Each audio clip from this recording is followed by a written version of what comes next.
Hi. We're going to start in a few minutes. So, Sure. do you guys And see Tom, you yourself can up still here? hear us, correct? If you watch, like, what's it called? You can still hear us through the system, correct? 794. You guys are being broadcast live now, so wave to your families. Maybe not on 479. Maybe on the internet. Same thing, right? Oh. Okay. All right. We're waiting for one other school, your Flowers School, right? Yeah, Oxon Hill is on its way. Apparently, the bus is on 295. Okay. Do you all know, like, what agency we are? Yeah, what building this is? You know what FCC stands for? All right, you guys are good. Okay, let's see. We actually have a special FCC award. Anybody know what's special about today? No, yeah. No, but what else? Suppose you were signing something today, and you had to write the date. What would you say? Yeah. Oh, 11, 12, 13. Apparently, a lot of people are waiting to get married today, so don't forget their anniversary. 11, 12, 13. Okay? What else? So, what do you think FCC does? What do you think we regulate? Not really the internet. False. TV? True. Anything else? What's this? Do you all know what a radio is? You know what a satellite is? What else do we regulate? Cable. Cable. You all know what cable is? Now, you guys don't watch anything like you shouldn't watch, right? About landline. Oh, do you guys know? Okay, let's see how smart you guys are. Do you know what a rotary phone is? Okay. Do you have one? Do you know what a payphone is? When's the last time you saw a payphone? Wait. Is there still one? Hear us? Really? That's pretty good. Oh, I can hear it. Oh, and you put money in it? Yes, sir. Sound check? Grissom, can you hear us? Grissom. Oh, good. Now you might wonder, like, who are those other kids that aren't you? Are any of you wondering who those kids are? I know, but yeah, okay. Oh, you can't see them. Well, we have one school in Alabama, 2 schools in Georgia, and 1 school. Who said California? How do you know? Wow, is your teacher here? You're really smart. Okay, California, raise your hands. California, can you hear us? Okay, who knows what time it is in California now? 7. Well, exactly. So you guys got up early, huh? No, not you. The California people did. Right? Okay, so Atlanta, raise your hands. Can you hear us? Atlanta, Greater Atlanta Christian School. Yay! Excellent. And now, what's that box up there? Oh, you can't see it. Oh, here. Anyway, and we're here. So we're going to get started because when Oxon Hill comes, they'll just come. But let me go over some rules in like 1 second. Okay. Do any of you have telephones? Do you? Like no. Oh, good one. Just out of curiosity, how many of you don't have house phones anymore? You just use mobile phones. Kind of interesting. Yeah. Okay. Do you know what a landline phone is? What's that? It's like one that's attached by a cord. What's a cord? Right. Okay. Anyway, if you have a phone on you, could you kind of turn it off? That would be really appreciated. No, just turn off the sound, you know. If you want to tweet people and say, I'm at the FCC, this is a really cool event I'm at, you want to send a picture, do it. We have no problem with that. Okay, if anyone has any questions, we have a web, that young lady over there, Becky, see her over there? she's the one who's looking at the computer that people will send web questions in. So we have schools and people from the internet watching this. Usually we have, several hundred people who are watching it because just in their pajamas in bed watching it, and they don't get out much. So really applaud you guys for coming here. Other thing is, if people are posting tweets, they do it at hashtag CybersecurityFCC. And by the way, there is Wi-Fi in this room, but since you guys are just here as the invited guests, we really appreciate you being here. So we're going to get started. Again, we have Great Atlanta Christian School here. When do you try saying something? Atlanta Christian School? Can you raise your hands? Okay, we're working on the sound, but the microphone's where? Okay, you got to go to microphone. Okay, Sage Creek. Don't they look wide awake? Well, the back row does. And then we have Huntsville.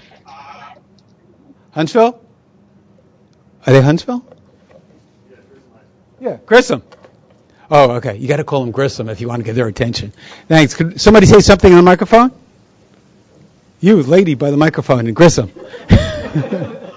All right. We're good. Yeah, look. Yeah. Hello? Hello. Okay. So it works. This is what you call modern technology, everybody. All right. We're going to get started. I've given you where the restrooms are. And we have some cool exhibits, cool stuff, and really appreciate you coming here. And now we're going to get started in the program because we're a little bit behind schedule. And then if any of you have questions, we're going to have people with handheld mics. By the way, Chris Monteith, who's the bureau chief of the bureau, it's the Consumer Bureau. You know what a Consumer Bureau does? We care about consumers, hence Consumer Bureau. Anyway, Chris is going to open this up now and do some welcoming remarks. So, Chris Monteith. Thank you, guys. Roger stole all my lines. I'm just kidding. I'm Chris Monteith. I'm the acting chief of the Consumer and Governmental Affairs Bureau. And as Roger said, our bureau is responsible for lots of different activities and issues directly impacting consumers. And that includes consumer outreach and education. So we get together and we sponsor workshops and forums like today's and help consumers understand what telecommunications issues are, why they should be concerned about the issue, things like that. So, as you know, we had originally planned to be here on October 1st. The best laid plans didn't work as you know, because of the government shutdown. But we had planned to be here on October 1st to recognize National Cybersecurity Awareness Month. And although we were not able to be together then, we greatly appreciate everyone coming back to the FCC today, 11, 12, 13. So cybersecurity is a really important topic. Cybersecurity Awareness Month was sponsored by, or is sponsored by, the Department of Homeland Security in cooperation with the National Cybersecurity Alliance and the Multi-State Information Sharing and Analysis Center, and it's now in its 10th year. So through a series of events and initiatives across the country, National Cybersecurity Awareness Month engages the public and the private sector partners to raise awareness and educate Americans about cybersecurity. And we at the FCC are pleased to do our part with this workshop. As we become more and more interconnected, enjoying all the benefits and the conveniences that come from a connected world, it becomes increasingly important that we know about cybersecurity. Who can imagine not having a cell phone? You can? I can barely imagine it anymore. When I go places, or a smartphone where I can look up where I am and get directions and do all kinds of just amazing things. I can barely imagine a world without a smartphone, my cell phone, and all of the various devices that we have today, allowing us to do all kinds of neat things, and particularly communicating with friends and family and keeping in touch. It's just really cool. But it then becomes important that we know about using those devices in a safe way and effective cyber practices. So we have today the experts that are going to tell us about cybersecurity, give us tips, inform us about all kinds of neat things, and bring awareness to this issue. And we're really, really grateful that folks came in to be with us today. We also have participants from around the country. It's really cool, isn't it, that we have folks from Georgia and California that are participating remotely. We couldn't have done that just a few short years ago. So we'd like to welcome our exhibitors and welcome our panelists and welcome our participants.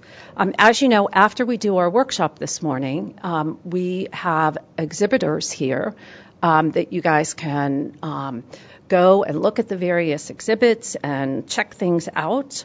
Some of our exhibitors include Age Check, Family, Career, and Community Leadership of America, Family Online Safety Institute, our own FCC, the FTC, the Federal Trade Commission, Microsoft, the National Center for Missing and Exploited Children, NetSmarts, Operation Hope, the Department of Homeland Security, and Viasat. And a special shout out to Viasat, who helped connect us this morning. So without further ado, we'll get on with the program. I have to thank, too, the terrific staff in the Consumer and Governmental Affairs Bureau, and particularly our Consumer Outreach Division, Donis Jones, Rebecca Lockhart, Anthony Butler, Celeste McCrae, Kayla Hernandez, Sherry Dawson, Susan McLean, and Roger Goldblatt for putting together this program. It may not seem like it's a lot of work, but it's a lot of work to pull this together. So we want to thank them and tell them how much we appreciate their efforts. Now, one last question before we get started. Who would rather be here this morning than at school? Yay! We're glad you're here. So, Roger, I'll turn the program back over to you, and we can get started. Thank you. The Oxon Hill is coming as we're speaking, so I'm going to talk really slow before I introduce the first panel, so they can all get seats. Can anybody think of a big issue that FCC got involved in over the past 5-6 years that was on TV that maybe shouldn't have been on TV? Oh, that's good. That's a good one, but that wasn't. I was talking something a little bit more racy. And anybody watched the Super Bowl several years ago? Oh! What? Yeah. Because, excuse me? Okay. But anyway, we get involved in probably, we're a small agency, but probably everything that's the most important things in your lives. Telephone, television, cable, satellite, radio, we're involved in. So we don't even regulate all that much, but if people file complaints, we follow through on complaints. So that's why it's important if your family, your friends see something they don't like, they file a complaint, the FCC follows through. So we're small, but we're the coolest agency going. So remember that. Tweet that. Anyway, so I'm going to turn this over to Stacy Kopninsky, who's going to be the moderator and introduce the first panel. So enjoy, ask questions, don't be afraid. We're not asking your names and social security numbers or anything like that, or tax forms. So enjoy. Stacy. All right, well, good morning and welcome to all of our audience that are joining us live via the web or in the room with us at the FCC. And as Mr. Roger just noted, I am Stacy Kopnitzky. I am an assistant principal in a middle school in Montgomery County, North Bethesda Middle School. And our high school audience today, as you think about your communications and the communications you do on a regular basis with your smartphones or your internet and your social media, you are most likely making, and hopefully making, better choices than you did when you were in middle school. I take a position working with middle schoolers very proactively and helping them learn how to use their devices and social media appropriately. Because I think as adults in your lives and the lives of all kids, we need to make sure we take a proactive approach because it is your world and it's your future. And with that, I'm going to move on to having our panelists introduce themselves. And I'm going to start on our left with Miss Jenna. Hi, my name is Janae Roscoe. Good morning. My name is Janae Roscoe. I'm with Operation Hope. Operation Hope was founded by an innovator, a visionary named John Hope Bryant. He's our founder, chairman, CEO. And has anyone ever heard of Todd Bridges or Gary Coleman or Kim Fields and heard of Different Strokes? A couple people? Okay. Our founder, chairman, CEO was a child actor at a very early age. He was part of what was called the Black Brat Pack. And he hung out with the regular people like Rob Lowe and Tatum O'Neal and others like that. But at a very young age, he was an actor who made a lot of money and lost a lot of money. And he realized he wanted to stop acting, and he wanted to, not that there's anything wrong with being an actor, but he decided he wanted to actually invent things and be an entrepreneur. And through that campaign, he created Operation Hope. We were 22 years in existence, headquartered out of Los Angeles, California, and we'll talk a little bit today about some of our youth entrepreneurship initiatives and how cybersecurity is a very important thing to protect young people's ideas, inventions, and entrepreneurial pursuits. Thank you. Hi, so good morning. I'm Joni Lupovitz. I'm with Common Sense Media, and we're a nonprofit organization based in San Francisco. We also have a small DC office and offices in a few other spots around the country. And essentially, the goal of Common Sense Media is to help families and kids better understand media through tools, information, and education, so you can make good choices and also use technology wisely. And so we like to say we rate, and we have an online rating system for video games, movies, books, apps, and music. And we also have an app if you can download to your smartphones and check things out. We educate. We have a digital literacy and citizenship curriculum that we've rolled out in schools across the country from kindergarten all the way through high school, helping kids at all levels sort of learn how to use media wisely. We advocate, that's here in D.C. and across the country, work for things like kids' privacy online, education technology, and just sort of healthy media. And also we investigate. That's our way of saying, do some research. And we actually just released a report a couple weeks ago on 0 to 8 young kids' media use in the country.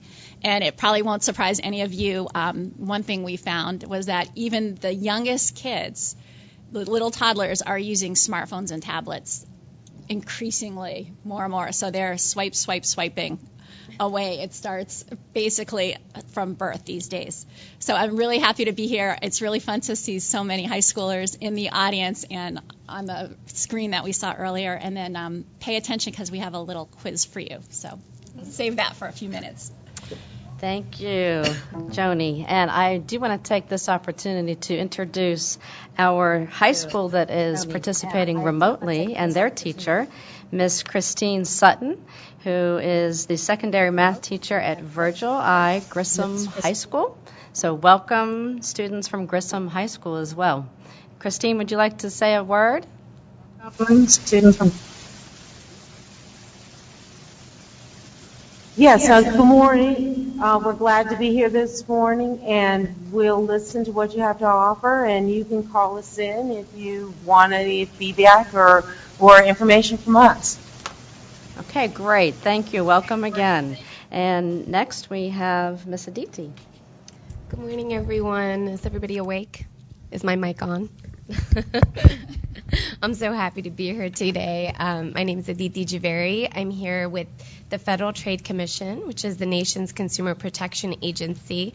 And we have a unique dual mission to not only promote competition among businesses in the marketplace, but also to protect consumers and businesses against scams and fraud. And so we work and we receive complaints from consumers who maybe a company did something wrong to them, and we take these complaints and we do investigations and also sue companies that are, have these deceptive practices. And what I do in my division, the Division of Consumer and Business Education, is create national campaigns and create materials such as this for kids, parents, businesses alike, to teach people how to stay safe, not only online, but also how to teach people how to avoid scams. And so we have tons of materials in print that teachers and kids and parents alike can order for free.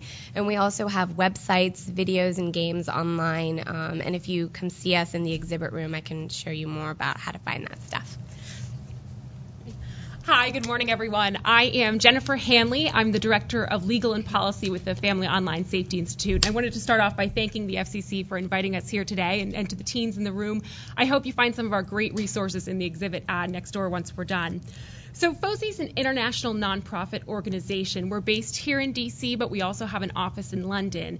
And our mission is to make the online world safer for kids and their families. We convene leaders in government, in other nonprofit organizations, and in industry to innovate and collaborate and come up with solutions to help keep kids safe online.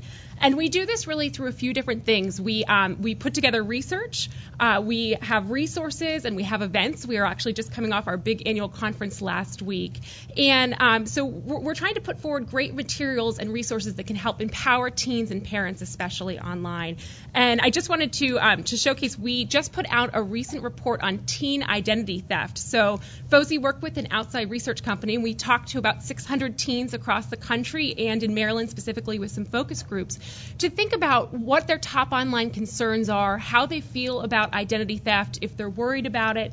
And we also wanted to know more of what steps teens are taking to keep themselves safe online. So I really encourage you to look at the report, think about what you're doing with your own information that you're putting out there, make sure you're using safe and secure passwords and that you're taking good steps to keep yourself safe. Good morning, everyone. My name is Adela Gadimi, and I work for the University of Miami. I work for the Topple Career Center, and I'm based here in the Washington, D.C. area. I do employer development for the university in the D.C. area, and I also run a program for first-time freshmen called UM in D.C., and that's also based here in Washington, D.C. So through my work with the University of Miami Topple Career Center, we are constantly working to educate students about what they post online, about how it's going to follow you and can help or hurt you moving forward in the future. It's something that we deal with our students when they look for internships, for job opportunities, admission into college. So these are some of the things that we work on, and so I hope that you all get a lot out of being here today. Great, and thank you to all of our panelists. So to get us started and thinking, as my partner on my left here said, you will have a little quiz at the end because our goal is to hopefully have you get some information and takeaway on perhaps something new and enlightening that you didn't know before, or more facts to help embrace your awareness as our purpose is today. So we're going to start with a video that'll help guide our thinking and move into our discussion for the rest of our panel opportunity today.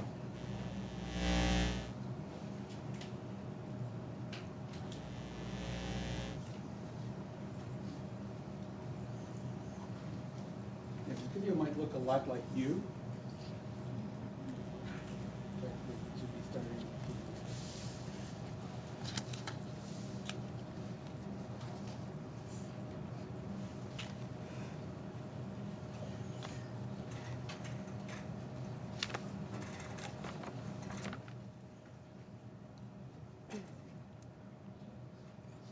This is, you know what, why don't we start the panel and we'll do the video when we can do it. Okay, all right. So you have something to look forward to. Right. It's very cool.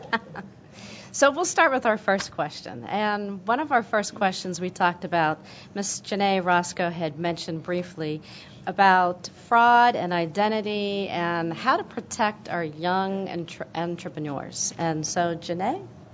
Hi, Janae. Could you hold on for a second? I think our video is about to start.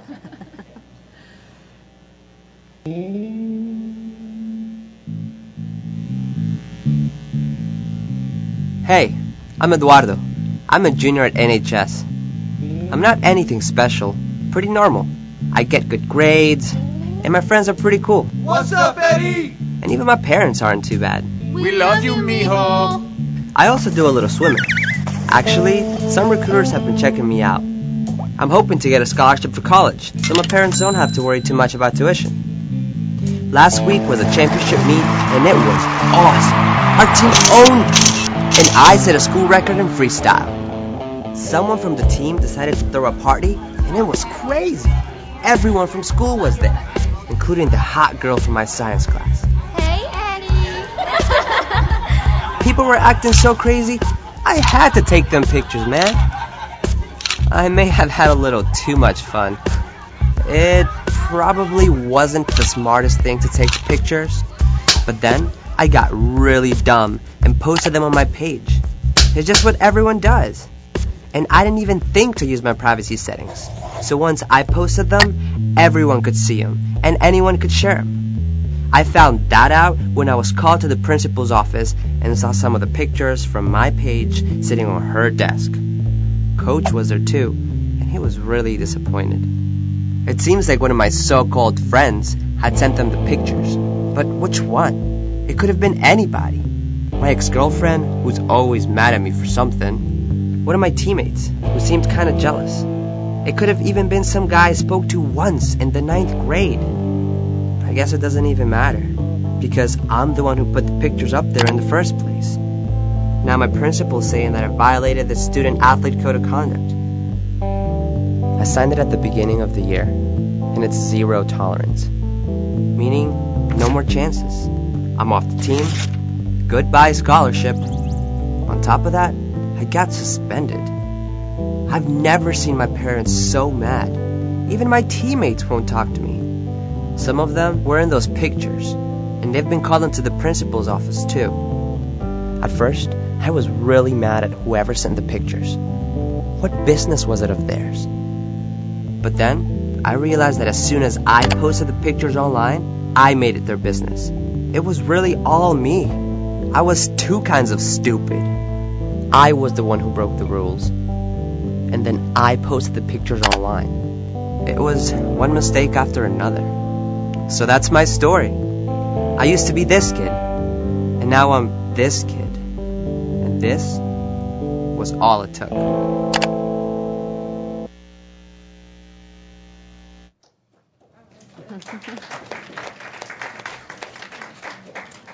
Okay, and we are going to actually talk a little bit more specifically about the video in a future question, but I did intro our first question with Ms. Roscoe, so I'm going to let her talk about protecting yourself as young business-minded people. Good morning again. Operation Hope created an online financial literacy curriculum. It's called Banking on Our Future. And the website is www.bankingonourfuture.org. You as a student can create your own page and go through different modules that talk about the introduction to banking, opening a checking account and savings account, basics of banking. It also has some cool apps and curriculum around shopping, an ATM demo. And when I talk about the ATM demo and shopping, you may ask, well, what's the relevancy to this conversation around cybersecurity? Well, how many people know what an ATM machine is and have used one? So tell me, what is an ATM machine in your definition? What do you use it for? Yes, you. Like to take money out of the bank. Exactly. And when you take money out, do you have to use a PIN? What is that PIN? It's a secret code, that you create to protect your money from anyone coming into your account to steal it.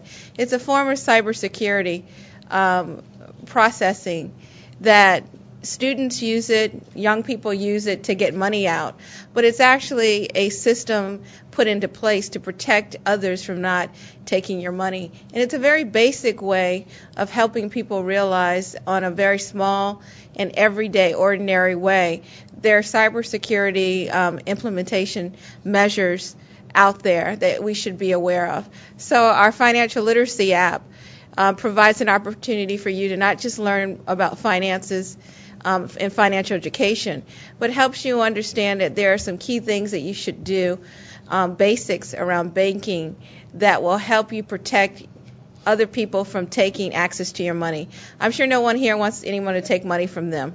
Is that correct? Well, you want to learn how to protect your money and also figure out a way for it to work for you. Operation Hope has this new initiative called Project 5117, and one of the concepts in it is a program called Hope Business in a Box. How many people here want to create a business for themselves or have an idea that you think may be hot? Anybody here? We have a young lady back there who raised her hand. I see about 7 people who raised their hand. And don't be shy about it. Our Hope Business in a Box initiative is something that we've been working on for quite some time to help young people who are interested in starting their own ideas, entrepreneurial pursuits, giving them the tool sets to start their business at an early age. But in the process of that, we want to also, just like that ATM demo discussion that we just talked about, we want you to be able to protect yourself from anyone taking your idea from you. And so there's cybersecurity initiatives in place that we help educate you about so that you can protect your idea. There's another federal agency called the U.S. Patent and Trade Office. They actually have some very cool initiatives to help young people as well that we work with to protect your idea so that you can make sure no one steals your idea online. And that is my answer to that question. Thank you. It's great. So back to the video for a moment, and we were looking. I was watching some of your responses when the gentleman in the video was talking about posting the pictures from the party online, and I saw some head shaking, like, "Oh man, I know better than that." And part of our discussion today is we are hopeful, and the majority of you do know the right things to post and how to promote yourself online. And leading into our next question, I have heard in the past week so many articles, and WTOP, our local radio station, had just posted one on the 6th about self-censoring is now part of your job hunting process. And the more you self-censor as educators, as adults, as students, prospective students, you are marketing yourself to prepare yourself for employment or college or your next steps in your next chapter in your life. So I was glad to see the WTOP had written that. Another article also talked about how, from the New York Times in November 9th edition, said they loved your GPA and then they saw your tweets. And this particular article from the New York Times was talking about how a young lady was going through the college application process and visiting the universities, but was tweeting the whole time while she was participating in the admissions process and hashtagging the university. Well, what happens when you hashtag? It goes directly to the university, and they monitor who's tweeting about their university. And she was not saying kind comments about the participants she was in the college tour with. So one could only assume that this young lady perhaps did not have an opportunity to go to that university because the university said, yeah, we're looking at people who want to display a positive image. So with those intro think-abouts, I want to now turn to our next panelist, which is Adela, who's going to give you a few more tips about marketing yourself in a positive way. Thank you. Yes, so in addition to some of those examples, things that you need to realize when you're posting things online is that nowadays 90% of admissions committees and companies do some sort of online search on their applicants when they're going through their process. And over 50% of companies now say that they will search your social media sites to see what kind of things that you're posting, things that your friends post on your wall, conversations you allow to have happen, pictures that you're in. And of those that are using it, there's actually 43%, so more than every 2 out of 5 applicants that they thought would have been at the top of their list, because of what they saw posted online, decided to no longer consider those applicants. So that's a huge number to consider and something that you need to be aware of moving forward. So one of the big tips, just to start out, you should try to Google yourself every few months and see what pops up, because if I know nothing about you and I'm considering hiring you for a job or admitting you into a university, and I go and Google your name to see what comes up with you, or use some keywords that maybe they would search for as well to see what would come up, if things that you think are private are not, things that pop up that you weren't expecting to see, you can try and maintain what those things are now. Definitely don't trust just the privacy settings on these different social media sites, because nowadays a lot of them are changing on a weekly basis. Things that you think are private aren't, based on who your friends are or the comments that are made or how you're tagged in something. It might not be private even though you've set your privacy settings a certain way, and that's something you really need to be aware of. That being said, there are a lot of advantages to using social media to help you when you're looking to apply for schools, for jobs, for internships down the road. Because again, if these Google searches are happening with your name in them, and you have like a really cool Pinterest page that you've pinned a lot of theme parties or something that interest you to do, you have a blog where you showcase how you like to critique music and you're not using inappropriate language, or maybe you think of yourself as a pseudo movie critic, and they can see your hobbies, your interests. They see a human side of you, the personal side of you that they don't get off of your resume, your application, your personal statement. So it's another way that they can get to know you, and they get to see how you use your time. So if you use these social media sites in a way that benefits you, that uses that digital footprint in a positive way, that can only help you when you're looking to apply for these schools, jobs, internships down the road. So that would definitely be some of the starting points that I should say you should consider exploring. Thank you. Great. And when you're marketing yourself, definitely you have to think about safety. And I'm going to ask Aditi to talk more now about how you're using your sites and keeping in mind your safety factor. Sure, thanks, Stacy. So when we're talking about cybersecurity, can anyone here tell me what we mean about when we say cybersecurity? Anybody? I'll take anything. Well, what we mean is just learning how to keep yourself and your devices, whether it's your computer, your phone, your tablet, how you're keeping it safe when you're connected and online. And so that can mean different things to different people depending on what kind of device you have and what you're doing when you're online. It can mean different things if you're a parent, kid, teacher. And so what we've done is we have a website called onguardonline.gov, which is actually a partnership website with 14 or 15 other federal agencies. And we provide information for all of these audiences, including teens, kids, adults, about how to stay safe online, and not only how to stay safe, but how to conduct yourself in the best manner so we're not seeing what we saw in that video. Nobody wants to be in that situation. And you don't have to have a technical background in order to know how to be safe online. You don't have to be a techie, and that's a really great thing. We have tons of videos, games, and when we talk about staying safe, it's not just about of course you want to have strong passwords and use different passwords for different sites. But you also want to limit what you share and kind of know when not to share certain information. Do you really need everyone to know where you are? Even if you're using privacy settings and just you think just your friends are able to see, maybe is it possible that others could also see, not just where you are, pictures you're posting, videos you're sharing. And so these are some of the things to think about. And then just in terms of keeping your family safe, if any of you are sharing devices with your parents, it's also important to remember, maybe remind your parents too, to keep your software security up to date and to keep your apps up to date as well. And that way, you're not vulnerable to certain viruses that might be out there. And so these are some of the things that we have, some tips we have, and we have more tools, as I mentioned, on onguardonline.gov, so be sure to check that out. Thank you. Mm-hmm. And I'm looking at all of you in the audience thinking you're most all on social media, right? Everybody, raise your hand. Everybody have at least one social media account? Right. So now we need to think about the parents in the room or parents that are viewing us via the web, and have a couple messages on how to support parents or maybe post-high school, college individuals with their online activity.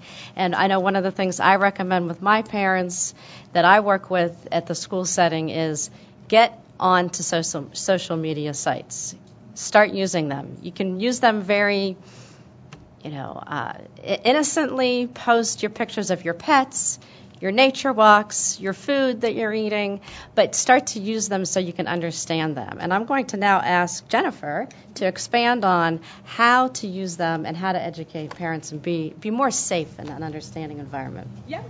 And at FOSI, we're really focused on building a culture of responsibility online and the concept of digital citizenship. Have you guys ever heard this term before, where we're talking about the rights and responsibilities that you have online? So in order to make that come alive, we built a new website last year called aplatformforgood.org. You can get to that from aplatformforgood.org or the FOSI website. And on that, we have resources for teens, so you guys can check them out yourselves, and also for parents. With parents, what we really want to do is empower them to talk to their kids about online safety from a young age. So we offer some talking points, some family safety contracts. They're a great way for parents to start and sit down and talk about what are the responsibilities you have as you get a new device? What are some of the rules in this household about when you can use it, how late you can text, what websites you can visit? So that's a really great starting point for parents. In addition to that, we have these conversation starters. We have some interactive videos called Teach Parents Tech. They're from a teen's perspective because, as you guys in the audience probably know, you often know a lot more than your parents about technology, about the websites you're visiting, the devices you're using. So we created some easy videos for parents to watch to learn about things like apps and in-app purchases or privacy as well. Another really important thing for teens and for parents to think about, as we've been talking about a little bit here, is that digital footprint. What are you putting out there online? So on A Platform for Good, we have these resources. It's our spring cleaning checklist. And definitely if you're getting ready to apply for jobs or to colleges, you may want to go through that. And some of the tips are search yourself online. So go on Google or Bing and look and see what comes up about you. Check your privacy settings. Make sure they're where you want them to be, that you're not sharing everything publicly, using strong passwords, and most importantly, thinking before you post. So we want teens and parents to remember that what goes online often stays online. So really think carefully before you put that out there. So we have all sorts of resources and features for parents and teens. We even have holiday coupons coming out. We had some last year too. If you guys are looking for something to give your parents, you can give them an hour of social media training or 30, 40 minutes of tech free time where you guys can sit and talk to each other and not have your phones in front of you. So we have a lot of great things that you may want to check out as well as show your parents. Thank you. Great tips. And those coupons to help your parents learn, that's no cost to you but your time. Great idea. Great idea. And to wrap this all up and give you some interesting think about tips and pointers with some facts, I'm going to turn it over to Joni. Okay, so a little quiz. Do we have PowerPoint, I think, with some of the questions? All right, so how many? I'm really sort of interested in hearing from you all because I often learn more from doing these things than I can tell. So how many people in the audience text? How many text every day? Right now. How many are texting right now? All right, so 200 easy. what do you think the average number of texts a day for teenagers? 200? What else? Anyone else? 300? How about anyone remotely? Is there a way to hear from some of the classes that are out? Wondering, any guesses for how many texts? A day, one day. California, Sage Creek. Queasy, Sage Creek. How about Alabama, Grissom? They say 150 texts a day. 150? All right. Well, you guys are big texters. All right, the average number is 60. So you guys are heavy texters. All right, how many folks are on Facebook? Hands? That's old. That's it. Old? Twitter. All right, what else are you on? If you're not on Facebook, what else? Twitter. Vine. MySpace? Twitter. Okay. Well, on Facebook, which was one of the earliest and most popular, but now I know people are looking at other things too, over 1 billion users worldwide. So that's a lot. And I know even kids, even if you're not on all the time, a lot of folks have a page and use other things as well. So I think when everybody was talking about the digital footprint you leave, the profile you make, it's still good to know how many are on there. What about YouTube? How many download from YouTube or view online? How many upload and put your own stuff on YouTube? Just 1, 2, 3, 4, a few more. Right. So how many hours of video do you think are uploaded to YouTube every minute? 7 to 8. Anyone else? 1, 12, 1,000. C. And the answer is C. 100. All right. So we talked a little bit earlier about there is an article in the New York Times over the weekend with the catchy title for those of you that are thinking about applying to college soon. They loved your GPA, then they saw your tweets. So how many college admissions officers actually look at applicants' social media or do searches online when they're deciding who to admit to college? 100%? 90. So it's 30.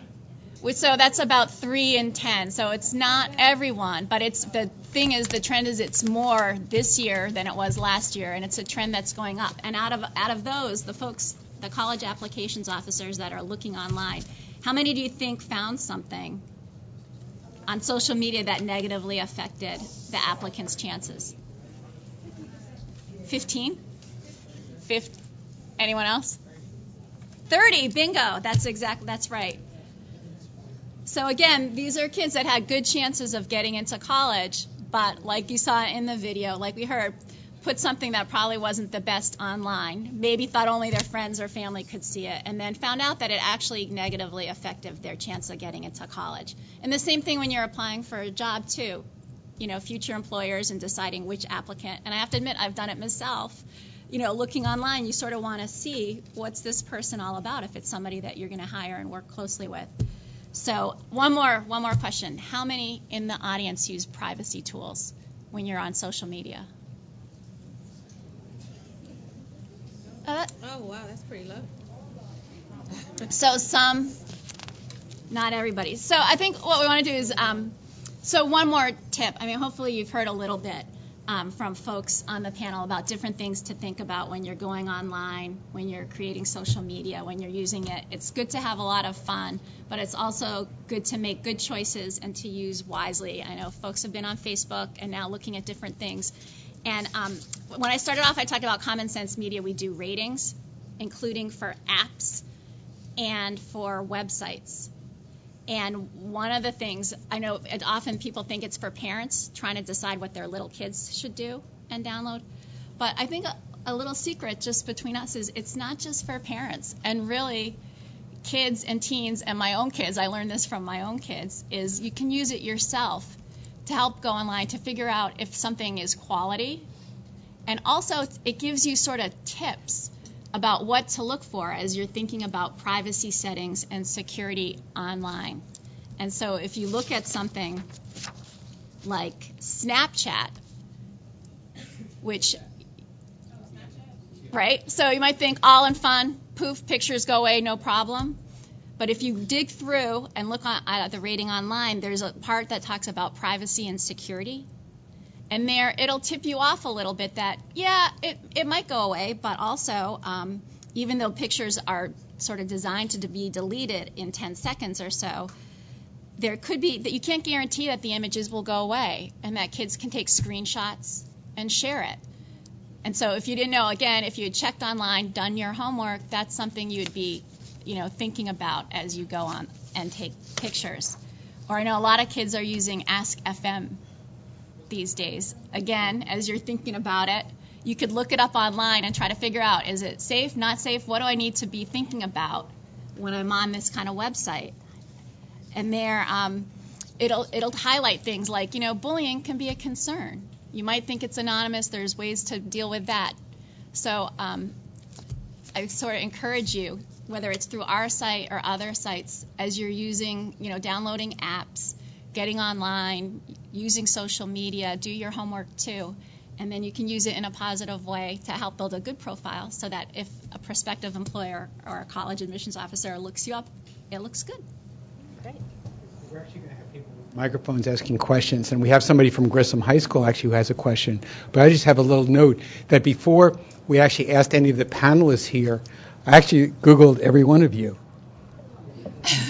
And they're right.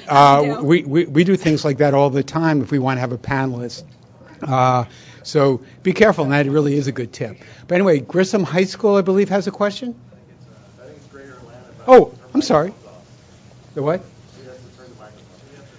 Okay, they need to turn the microphone. So while we're waiting for one of the remote schools, here we go. Yes, Greater Atlanta. You have a question? That's the girl who's turning around looking for the person who has the question. Oh, here she is. Hi. Why don't you give us your name and ask the question? Turn your microphone on.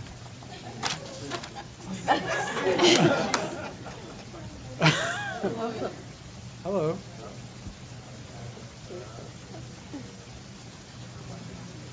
Hi.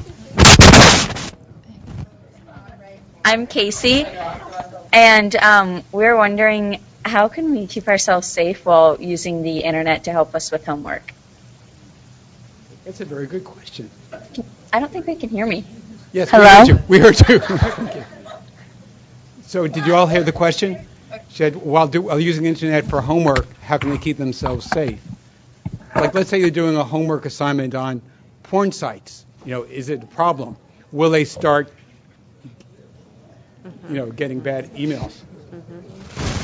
I'm happy to start with others may want to weigh in a little bit. But first of all, there's a way that your parents can help you, or you can even do it yourself if you want to limit the type of content that you're seeing, so there's nothing that's kind of objectionable or that might be really scary. You can use safe mode on Google. You can use on different Microsoft programs as well. You can use do browser settings. So there are family safety settings available that especially for younger kids, parents may want to think about using on the computer to kind of limit some of the content that they're getting. But also overall, you want to look and think critically about the types of websites that you're visiting. And as we said earlier, you may also want to think about the settings and things that you're putting out there as you say you're asking questions to a site or making yourself publicly available. So you do want to look at both what you're doing but also the source of the content that you're looking at. A question in the back?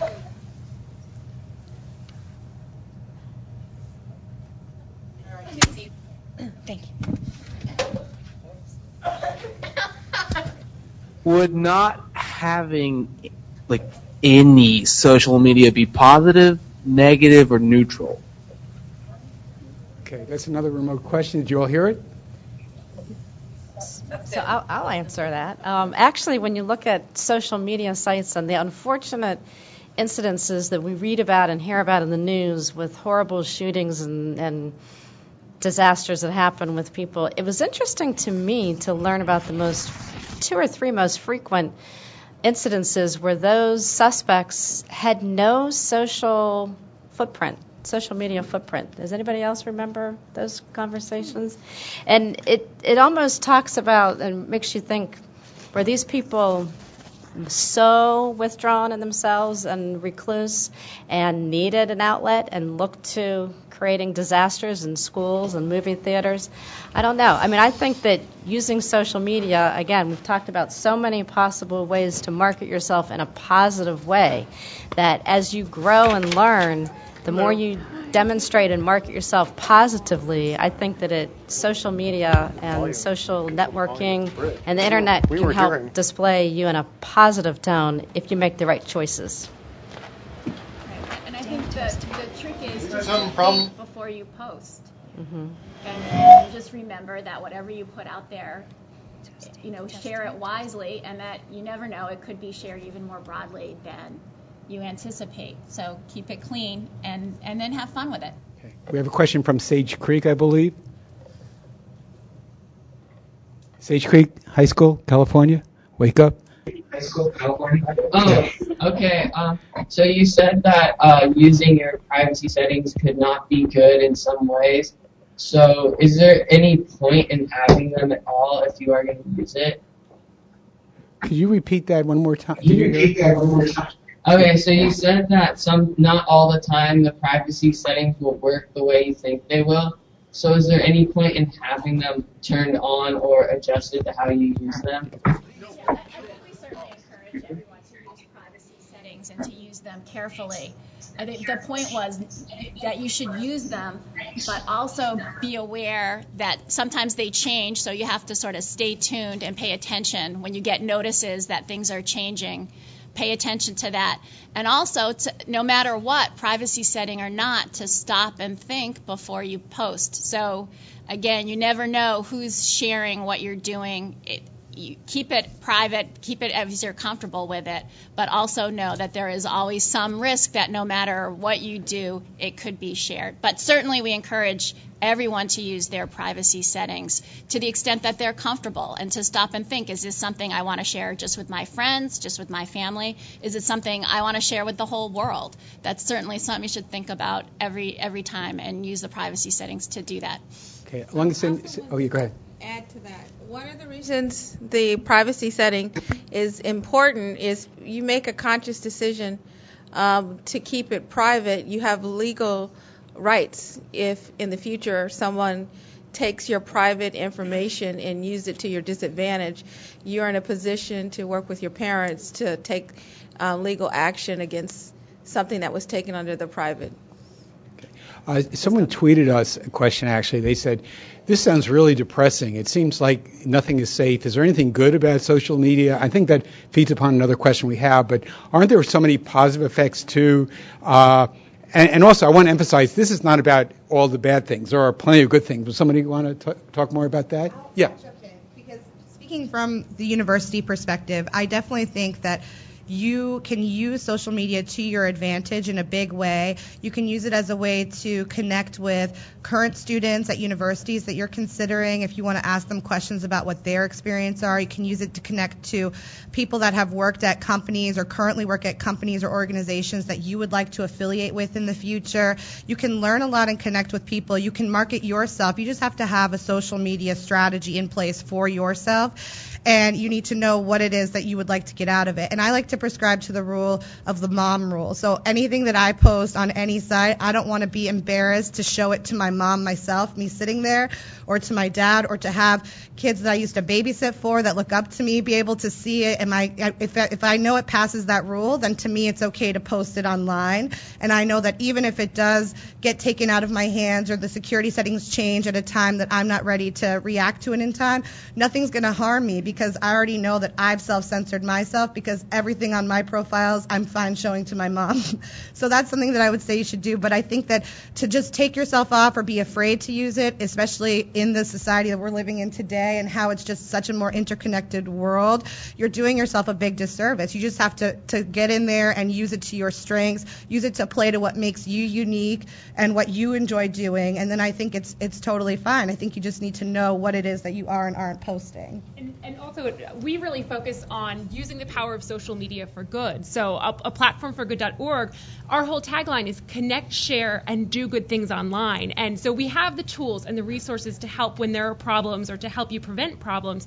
But we're also using our blogs to really showcase great examples of what teens are doing to do great things online. So we have, teens who've started anti-bullying campaigns at their school, and we have blogs from teens who do digital, device recycling drives and stuff. So they're able to use social media to share broadly these great things they're doing to improve their own communities. With our Hope Business in a Box initiative, the social media space is leveraged in a way for students and young adults who have ideas to be able to use social media to get people to buy in and to support their campaigns. So there's a lot of good that comes out of social media. If you're a young person and you're at home and you start a nail polish business, you can, through social media, end up getting thousands of people who purchase your product. I saw somebody back there get excited when they said cyberbullying campaign. Do you have one? Wait until we get the microphone. Oh, you didn't have it? No, I just put quotations on that remarks because recently our school, we have an anti-bullying campaign as well. One less bully, one more crime. But we ended up taking some heat for it because some other schools in California got mad at us and had copyright on the idea, so we ended up getting in trouble for it. That's interesting. Anybody have a comment on that? You went back to copyright. It goes back to the whole. Excuse me, maybe not everybody heard. Could you just reiterate what you said? Yeah. You talked about copywriting. It goes back to the whole work of the U.S. Patent and Trade Office and why it's so critical and important that when you have an idea, you have a campaign and your goal, that you're working with some adults or entities that can help you protect your idea and or your campaign. So you spoke right to why it's really key and important to know how you can protect your ideas and your thoughts. Anybody? We have about 5 more minutes. Anyone from the remote schools, Alabama, Georgia, and California? The reason why I said about California has a question. And I didn't mean that you're asleep. It's early in the morning now. Anyway, California. Yes, sir. So you say that college applications, they look on your social media and it can hurt you. Can it also help you if you have a good record? Sure, absolutely. I think that's one of the things we've been trying to say. It's not all bad stuff out there. It's just if you pay attention, you can actually use it to market yourself as well. And one thing I read about over the weekend was one kid, it's a way to show how you're creative and do different things to stand out from the crowd if somebody does look at it. And there was something in the paper over the weekend about one kid who sort of used a Twitter campaign to get admitted to UCLA, started something like 50 reasons to admit, his name was Zach or something like that, to UCLA, and showed how he could use social media creatively to get what he wanted. It made a point not just why he should be admitted because of the tweets, but also that he could be creative and a problem solver and look for interesting solutions using media. So there's good in it too. Right, and I just want to add on to that about the smart choices and how you market yourself. And one of the things I always would advise my sons, who are now both in college, is would it be something I would be proud of if you're considering to post? So think about, would you want your mom to see what you post, and would she be proud of you? Or secondly, whatever you post or tweet, would you want it to show up on the front page of the Washington Post? And if you think about that, say, would I be okay if somehow, some way, this showed up on the front page of the Washington Post? And your answer is yes, because it demonstrates you in a positive manner, it markets you in a positive way, it demonstrates your creativity, your intelligence, then that more than likely is a good choice for you to be posting. So that's always 2 good questions. Think about your mom and the Washington Post. Okay. 2 more. Actually, 2 more. We have a question from Atlanta, and then we have one here as well. Atlanta. Casey from Atlanta. Hey, Casey. Say hi. Okay. When we just search something on Google, or is what we search tracked? Good question. Y'all hear that? Mm-hmm. Anybody want to handle this one? Well, I mean, I've heard. Yeah, it can be, and that one of the things. Go. We have somebody here from Google. Google, come up here. All right, being put on the spot. So the question is, it's kind of there's two ways to go about it. If you have an apps for EDU school, so if you have, if your school's on Google Apps, then no, you don't get served ads. And if you use just the normal Google services when you're at home, what you can do is you can manage all that stuff. You go to the dashboard, you can turn off ad settings. So I guess the short answer is you're absolutely in control of that. So I encourage you to go to Google, look at your account, browse the dashboard, your ad setting page, and things like that. Right, and also there are other search engines too. So a lot of them, Google and others, have privacy settings, and some are like I use DuckDuckGo a lot because that's private anonymous searching there. So that's something when you go online you can think about which search engine you want to use. DuckDuckGo. Duck. How do you spell that? D-U-C-K? D-U-C-K, D-U-C-K-G-O. Okay, excellent. DuckDuckGo. So, and there are others too. That's just one I happen to use. But it's a good point, something to think about. Okay, we have another question from search. here. Yes. Our remote mics aren't working, so if you have a question, just come up here. Hello, I support the Stop, Think, Connect campaign for Homeland Security. So this is all great information to hear from kids and from our panelists.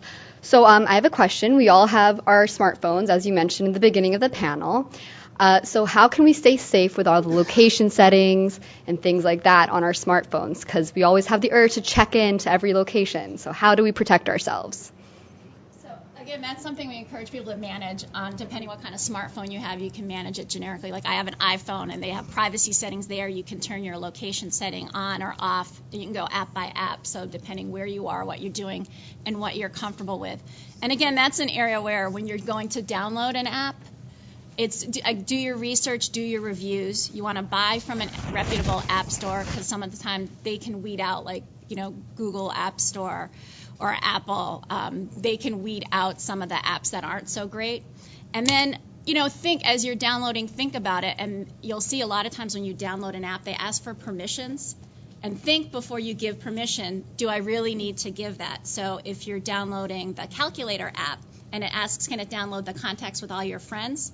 Like, you probably don't need that to do math. So the answer, for me at least, would be no thank you. I had a flashlight app, and it asked for my location. It's sort of like, I just want to be able to use the flashlight. They don't need to know where I am. Right. So pay attention when you're downloading apps and make sure that you manage the permissions wisely. Hi, I'm Jamie Hastings from CTI, the Wireless Association. As soon as I heard the smartphone word, I started jumping up and down. But you're absolutely right. And one of the things that we did at CTIA was we have a voluntary effort where many of our members and other companies have voluntarily agreed to a series of guidelines with respect to location-based services. You can actually see them on our website, but the essence of it is notice to the consumer so you know what information is going to be collected, and then consent, that you should indeed have to consent to have your location information shared. So, thank you. Any last questions before we go on to panel 2? Yes, when you come up here, because our remote mic isn't working. Okay. I have another question. Grissom, because they're remote. Okay. Remote Grissom. Hi, what's your name? Okay, don't tell us. Porter Steele again. Okay, the question. How dangerous is it to plug like a smartphone into your computer? Could you get hacked? And if they hack you, could they take all the information off your computer, your phone? Okay, you all hear that. How safe is information on a smartphone and computer? Can you get hacked? Anybody have an answer? I would just say I'm not sure I 100% understood the question, but I will say that the information you have on your computer and on your smartphone, even if it's password protected, there is a chance that someone could potentially get into it, not to scare anybody, but I think and that's why we suggest and encourage people using passwords and also being careful when you're using Wi-Fi hotspots. So if you're at a coffee shop or, you're out and about and you have maybe a tablet or a Wi-Fi connection, you want to make sure that you are, if it's a Wi-Fi connection and you didn't have to put in a password to connect to the Wi-Fi, there could be somebody else on the network that could potentially see what you're doing and see what the passwords you are, entering to get onto Facebook or another social media site. So you want to be careful when you're using Wi-Fi and think critically about it. And also, say you're on a website when you're using Wi-Fi and you're either buying something or, like I said, putting a password into your email account. You want to be sure that the website you're on, when it starts with HTTP, make sure there's an S at the end of that. The S stands for secure, so HTTPS. And then you're kind of securing any information that's being sent over the Wi-Fi. So that's just another tip to keep in mind. That's great. So we're running a little over. We have one last question. And thank you all. This has been really good. Yeah, you had a question too? So I think this is great advice if you haven't taken bad steps online. So I'm wondering if you do have a negative online presence, maybe there's a picture of you somewhere, there's a story about you somewhere, what can you do yourself or maybe a paid service? Do you guys have any recommendations or resources on any of the websites you mentioned that kind of help people walk through getting images taken down or stories taken down, or what their rights are in terms of kind of managing those pictures that are already posted online? So if it's your own site and something that you've posted on social media, most of the major social media, Facebook, Twitter, give you sort of an eraser button. And if you've put it up, there are ways that you can take it down, and it's good to pay attention and to manage that. If somebody else has shared something, then it gets a little trickier. I think a lot of times if somebody tags you in a photo and you don't particularly like it, you can ask them. And I think a lot of times people will, if you can say, we'll take it down if you ask them to. And then beyond that, it's hard. I don't know if anyone else has any advice if they just see something negative about you, more generally that you don't care about.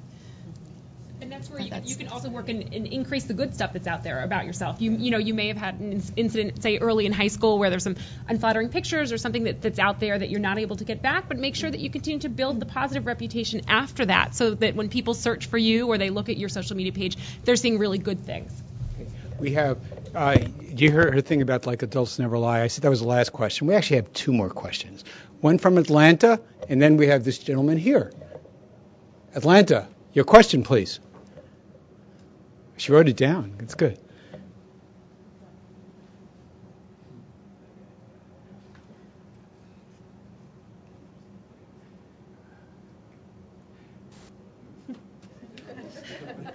Okay. Yeah, that was one of our better questions. Okay. Yeah. So on your Okay. Okay. Okay. Yes. So when you're using all right. When you're using your iPhone and your location pops up when you open an app or something, does that track you? Is that dangerous? When you open an application and location pops up, does that track you? Yeah. That's an easy one. Yeah. Yes. Next question. Last question for this panel. So, really, be careful. Like I Yeah. said, you can use it. You can turn it on, turn it off, depending what you're doing and where you are. And that's what I do myself. So if you're somewhere and you want to use the map location, then you have to turn your location on to get directions. Otherwise, if I'm not using anything, you can keep them off. So that's, manage it, turn it on and off. And like I said, for some apps that don't need your location, pay attention to that when you're downloading the app, and you don't have to give them privileges to get your location. Okay, last question. Introduce yourself. All right. My name is Ike Illumise from Oxon Hill High School. I want to know, I know every website you go to, they can see your IP address and everything, like the owner of their website. Is there any way you can protect them from seeing your IP address? Because I know they can find your location and stuff, like the general area, if they get your IP address. Is there a way to stop that?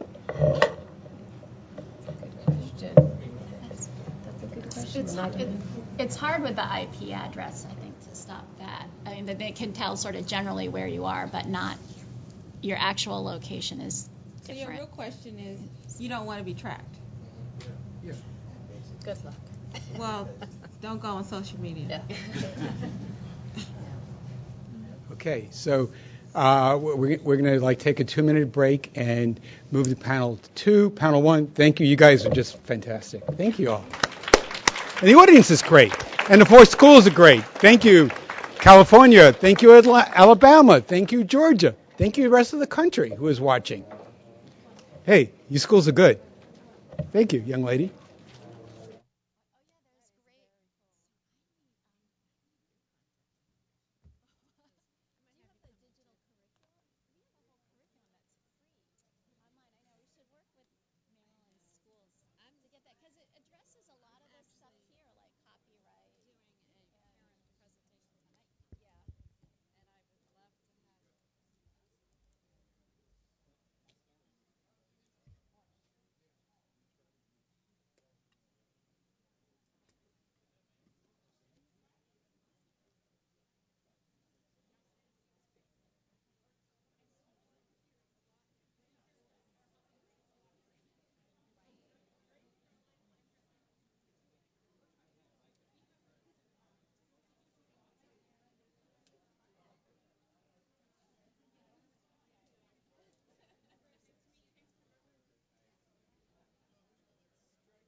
Okay, we're going to get started.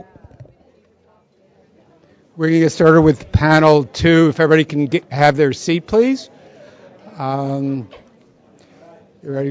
please come in. Anyone who's in the restroom, please come back. Thank you. The remote schools have gone back to school. So we'll be having the audience, and on the web watching is our audience today. So, Jeff, you better ready to get started? Yeah. Introduce yourself. Okay. Thanks, Roger. I'm Jeff Goldthorpe. I'm Associate Bureau Chief for Cybersecurity and Communications Reliability here at the FCC. And I'll be moderating the second panel today, and I'm glad to have you here. It's good to see you all. We have a panel of folks that are basically solutions providers. You heard a lot about some of the risks that folks, not just young people, any person using the internet, face when they use the internet, and that they use it carelessly sometimes.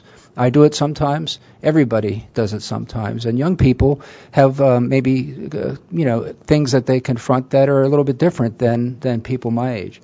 So the reason we wanted to have this panel was to introduce you to some of those risks, how the things that you do can reduce those risks, can make it less likely that you become victimized by people that want to hack your device or your internet gaming console, whatever the case may be. And some of the solutions that are out there by the folks that are up here on this panel that you can take advantage of and how you can take advantage of them.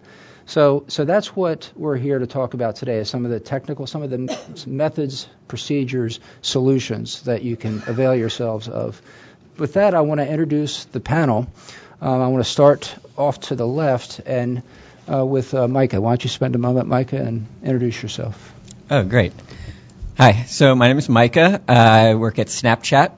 A long time ago, I worked at YouTube, and I've just been working on things like trust and safety, which means basically work on teams that get abuse complaints and help users with how to use services and things like that. And talk about Snapchat at all, or what are we keep going? Well, we're just going to do real quick, and then we can come back. You'll have another chance to dive down. There we go.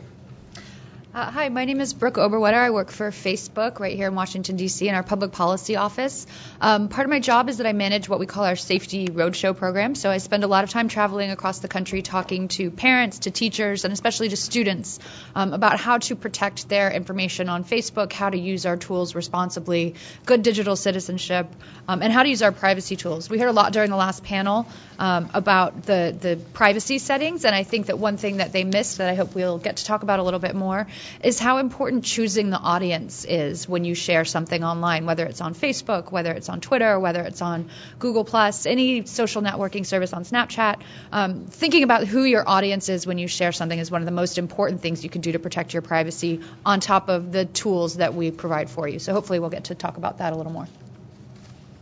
Thanks. Hi, my name is Jim Janko. I'm from Comcast. And at Comcast, as many of you may know, we have the opportunity to support customers, over 20 million, that use the Internet for any number of things. And so I approach today's discussion from the point of view of not only online safety, but everything from cybersecurity, antivirus. Because of the fact that we are the Internet provider, we're able to see and understand some of the issues that affect customers in all of these areas. And I am going to also talk about a program that we initiated about a year and a half ago called Constant Guard, which is a program under Comcast really aimed at educating and providing solutions for everything under the cybersecurity umbrella. So not only do we have an opportunity in my particular role, which is called operational compliance, to develop these solutions, but also we talk to millions of customers just like yourselves every month to understand what are all the types of Internet concerns that they have and how do we tailor solutions for those. Hi, my name is Sarah Holland. I'm from Google, and I'd just like to thank the FCC for holding this panel today. We're talking about some important subjects that Google cares deeply about. When I think about this last panel, and we talked about, especially Jen from FOSI was talking about a platform for good. At Google, we think the Internet's an amazing platform to do some really cool things. So I'm really hoping that we can hear from the audience maybe some of the things you're doing using the Internet for good. But like most things in life, you have to know how to use the Internet safely and responsibly. So excited to dig into these issues and talk about how you can do that, and at Google, how we're investing to make sure that you all are stay safe, you're secure, and you have a positive experience. Good morning, everyone. I am Jamie Hastings. I'm with CTIA, the Wireless Association, as I mentioned earlier. We are an international trade association that represents companies throughout the wireless ecosystem. So service providers, suppliers, manufacturers, and again, every imaginable company within the ecosystem. We're based here in D.C., and we primarily lobby all levels of government on behalf of the wireless industry, but we provide our members with some other services. And I, too, recognize what incredible tools wireless devices can be and how they really can enhance and enrich your lives. And we at CTIA and our member companies are very committed to making sure, particularly that teens are using those wireless devices responsibly. So I'm looking forward to talking to you about some of the initiatives that we've undertaken at CTIA. Hi, I'm Caroline Curtin with Microsoft, and I'm based here in Washington, D.C. I work for Microsoft's Government Affairs Office, and I support our Xbox division. Woohoo! So hopefully you all are already thinking about the new Xbox One that is coming in just a few weeks. Happy to talk a little bit about that, but definitely you want to keep the focus on online safety, and Microsoft has really had a long-standing commitment to working on online safety, really starting in the early 1990s, partnering with NGOs, partnering with FOSI, creating Xbox's parental controls. The very first Xbox console was not launched until it had a core set of parental controls and safety and privacy features in there, because at the company from the very top down, there's really an emphasis on, as we advance our technology, making sure to advance the tools for consumers and users as well, so they can feel really good and comfortable about being online or using our gaming platforms or using our search engine like Bing. And now I know that not only do we have to compete against a great search engine like Google, but we have have to go up against DuckDuckGo. But looking forward to a great conversation. Okay. Thanks, everybody. Thank our panelists. Thank you all for coming, and I'm looking forward to having a great discussion. And I think we answered the first question that I had here, which is, what's the best thing you can do to protect yourself online? A lot of you talked about some of the things that you're offering. We'll get into it in more detail. Caroline, when you talked about the Xbox, I noticed right away that folks reacted, and I've got one sitting in my house too. So what I wanted to, this is one of the questions I had here, and I'm going to ask it first, is what are some of the things that that you can use? What are some of the protections that are built into gaming systems like the Xbox to reduce the risk that users have of downloading maybe malicious games or games that do unintended things? What can be done? Yeah, so there are a variety of things. For parents and caregivers of younger children, we obviously have family settings or parental controls so that a parent or a caregiver who's setting up the Xbox 360 can say this is for a child under the age of 13. You can put in core content protections. You can be strict if you want to be strict about the kinds of friends your child can play with online. You can be notified as new friends are added to a child's playlist. We have an activity report card, so it's basically just like your report card that you get from school, and so parents can see the kinds of games you're playing and other details. We also have something called an online timer.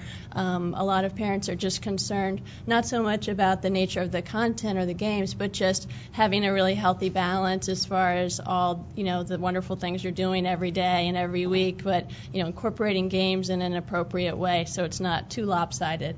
But for kind of an older teen audience, which is what who we're talking to today, there are many things you can do to be in control. You can set your friends list. You can decide how much information is on your gamer profile. You can report to us if you're seeing something that looks to be of concern. You can send us an email, report abuse. We have a very strong community team that is doing their part to help keep the Xbox community a really healthy and fun one. But we also really look to you all to help us as well, because we feel like it's really your community as much as it is ours. Sorry, I just want to take that question and back it up, because I think there's things you can do across any device that you're using. You're gaming, you're using tablets, phones, desktops, you name it. So we'd like to leave you with basically 5 tips that you can keep in mind, so no matter what you're doing, no matter what device, no matter what company you're using, that you can stay safe and secure. And number 1, think before you share. You heard this a lot from the other panel. The second one, know and use your settings. And this is things like pass lock on your phones. 25% of people don't have pass locks on their phones. And I don't know about you, but when I lose my phone, I think about everything that I have on that, all my music, all my photos, all my emails, my banking account, all that stuff. So I want to lock that down where people can't get to it. Set strong passwords, use 2-step verification. Third one, know and use your settings. We talked a lot about this.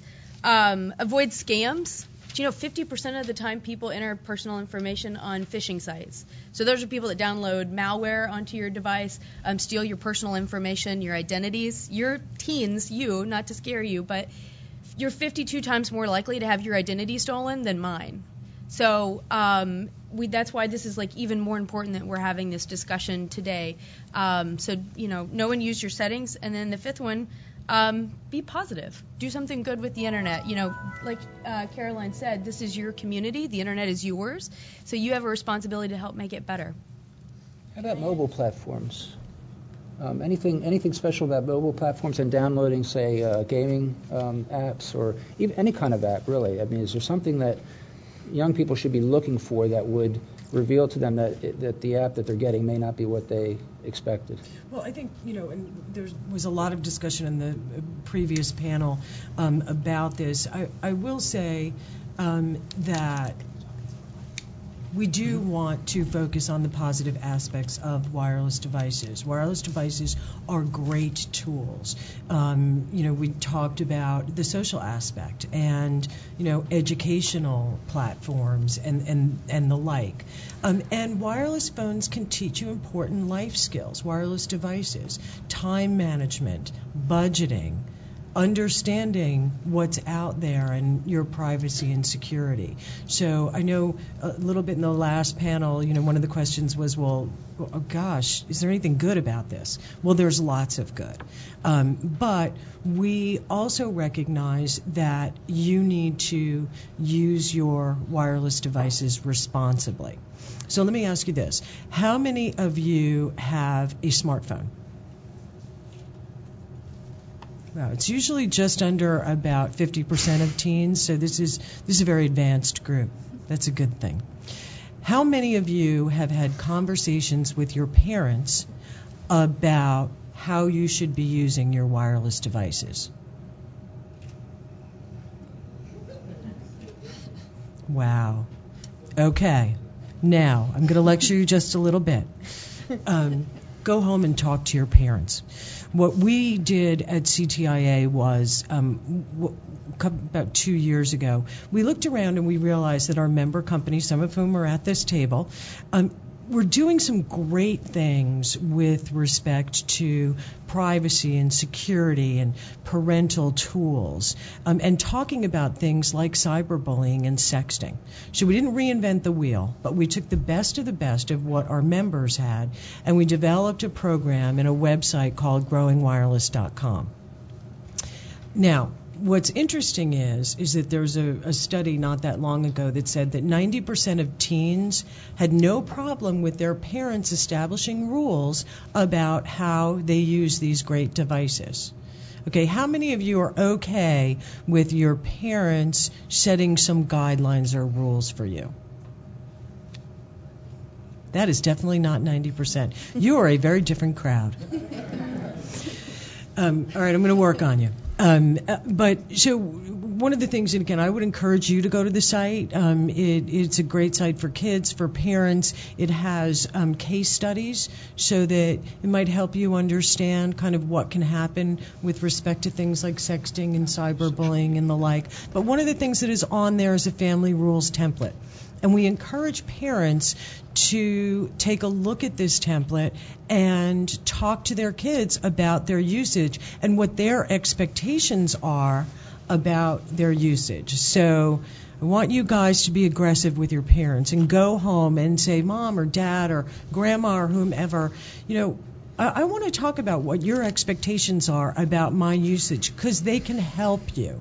Encourage them to understand the privacy and security settings of your wireless service provider or some of the apps that you may use most frequently, so that they can work with you and talk to you about how you use these wireless devices that are such great tools. So go home. I know you don't want to.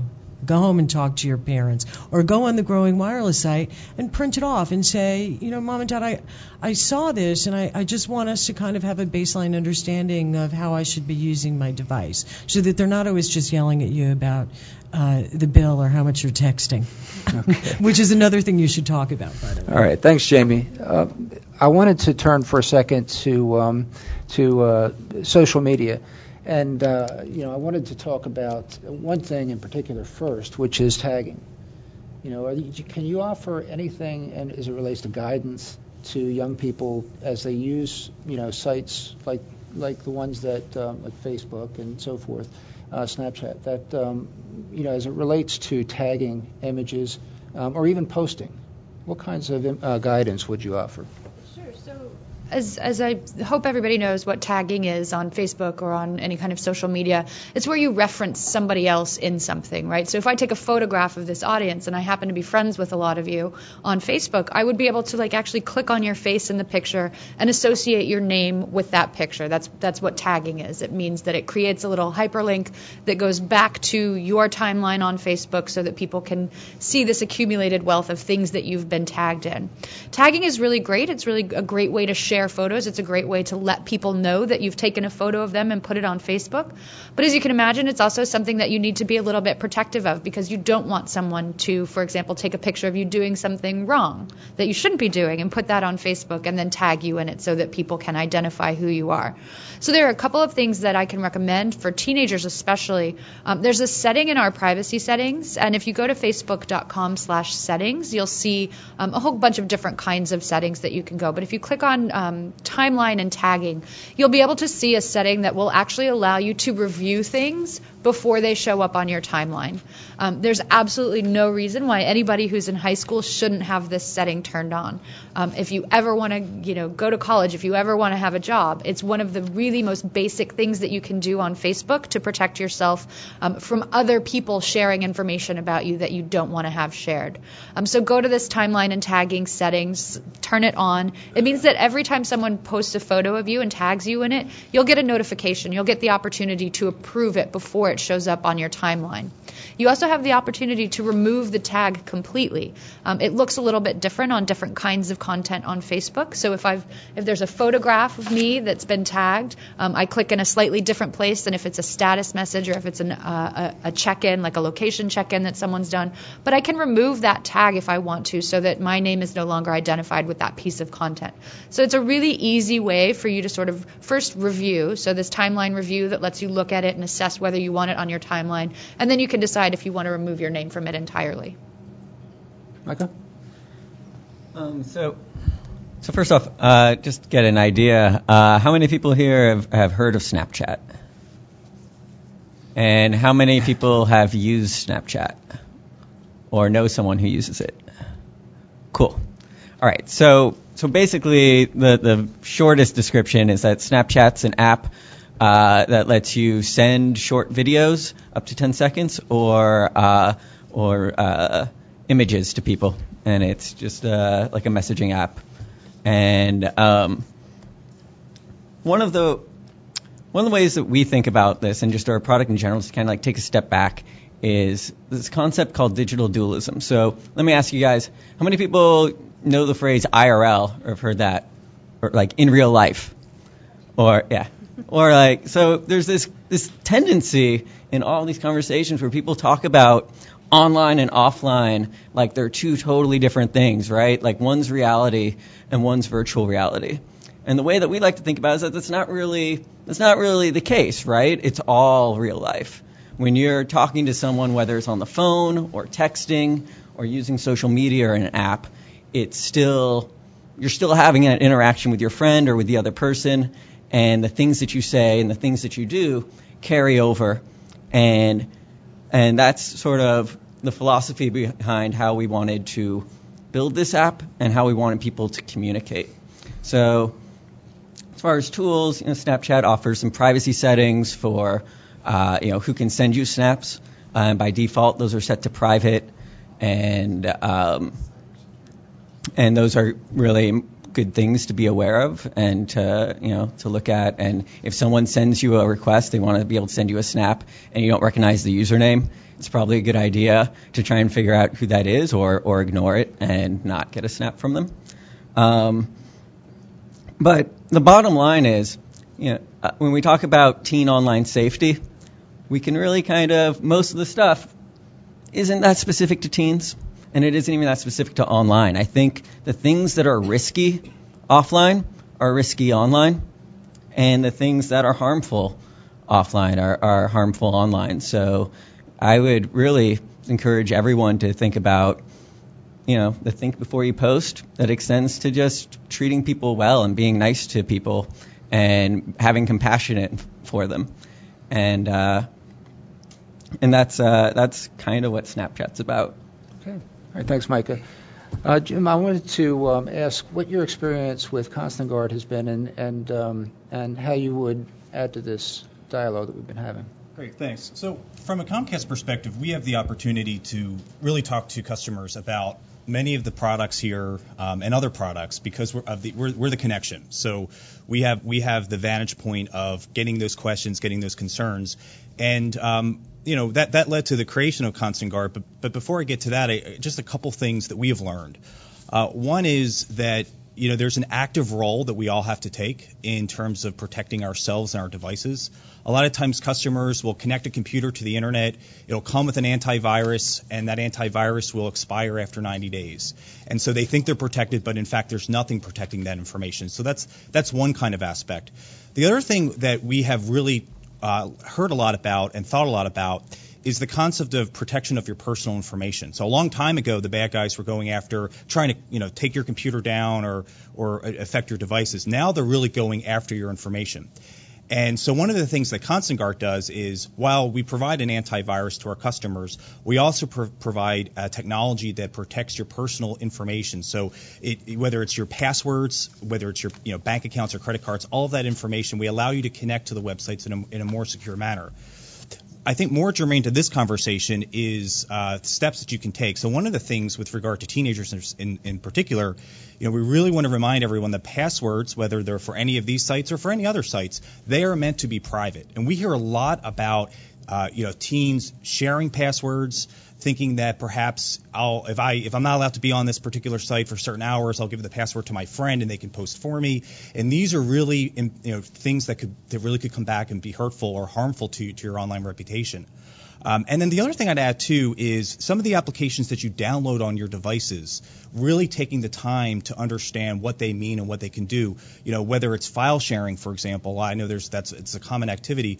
But when you put these kind of devices on your computer and you're sharing information as well, what else is it sharing? And so really understanding and taking that active role is really important. The one thing that I'll leave with is from a kind of a parental control perspective, really just trying to add to the fact that we think the internet is a great place. We think there's a lot of really wonderful things that you can do. It's how you use the tools that are made available to you. Okay, thanks, Jim. Let's jump now to, we've heard security settings come up a bunch of times. Security settings sounds really boring, right? It sounds boring to me. I'll tell you that when it comes to the capabilities that are available to you, these are the features in the apps that you download and the devices that you have that allow you to manage the risk that you're exposed to in many cases. Not in all cases, but in many cases. Most apps or services do have features available that will allow you to get in and customize the risk or the security settings that you're using. So I want to encourage you, first of all, to be aware of them. I want to ask you, second of all, how many of you are aware of the service of Facebook or Snapchat or whatever the case may be? How many of you are aware of the security features that are available on those services? Not too many. And those of you that were aware were kind of like, I'm not sure if I want to.